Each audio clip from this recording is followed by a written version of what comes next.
নির্বাচনে অবৈধ লেনদেন ঠেকাতে ইন্টারনেট ও মোবাইল ব্যাংকিং সেবা সাময়িক স্থগিত করেছে বাংলাদেশ ব্যাংক। তবে ব্যাংক ও এটিএম বুথ থেকে উত্তোলন করা যাচ্ছে অর্থ। নির্বাচন সামনে রেখে 4 দিনের ছুটিও যুক্ত হয়েছে, তাই অর্থ উত্তোলনে ভিড় বেড়েছে ব্যাংকগুলোয়। কালার এক্সপার্ট এবং ডার্ক স্যাপ সমৃদ্ধ অরিক্স অ্যাডভান্স ডিটারজেন্ট পাউডার আপনার লন্ড্রি এক্সপার্ট। ভোট কেনাবেচা বন্ধ আর অর্থের অবৈধ লেনদেন কমাতে অনলাইন ও মোবাইল ব্যাংকিংয়ের ওপর কড়াকড়ি আরোপ করেছে বাংলাদেশ ব্যাংক। আর তাতেই ভিড় বেড়েছে বাণিজ্যিক ব্যাংকগুলোর সকল শাখায়।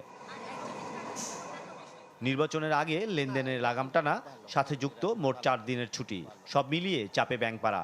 গ্রাহকদের ভিড় ছিল চোখে পড়ার মতো। প্রয়োজনীয় অর্থ তুলতে সকাল থেকেই ভিড় ব্যাংকগুলোয়। বেতন, অন্যান্য বিল এগুলো আজকের মধ্যে সব পরিশোধ করতে হবে, যেহেতু 4 দিন টানা বন্ধ। এবং এই বন্ধের কারণে যারা ব্যবসায়ী আছে তারা অবশ্যই একটু তাদের ব্যাঘাত হবে। সবাই তো এখন গ্রামে চলে যাবে, যার হার ভোটের জন্য যে স্থানে ভোট আছে ওখানে চলে যাওয়ার জন্যই তো টাকাটা তোলা। এখানে অলরেডি অনেকক্ষণ ভিড়ের মধ্যে দাঁড়িয়ে আছি। আজকে যেহেতু শেষ দিবস, সব ক্ষেত্রেই একটু চাপ আছে, ব্যাংকে আরেকটু নগদ লেনদেনের চাপ বেশি।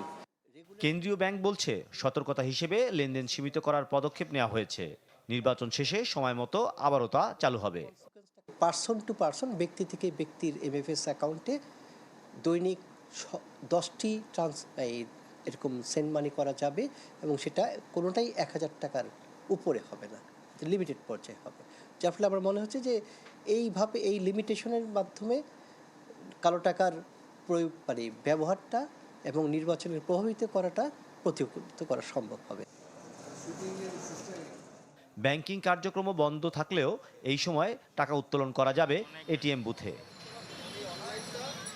মাসুম মিয়া, চ্যানেল 24, ঢাকা।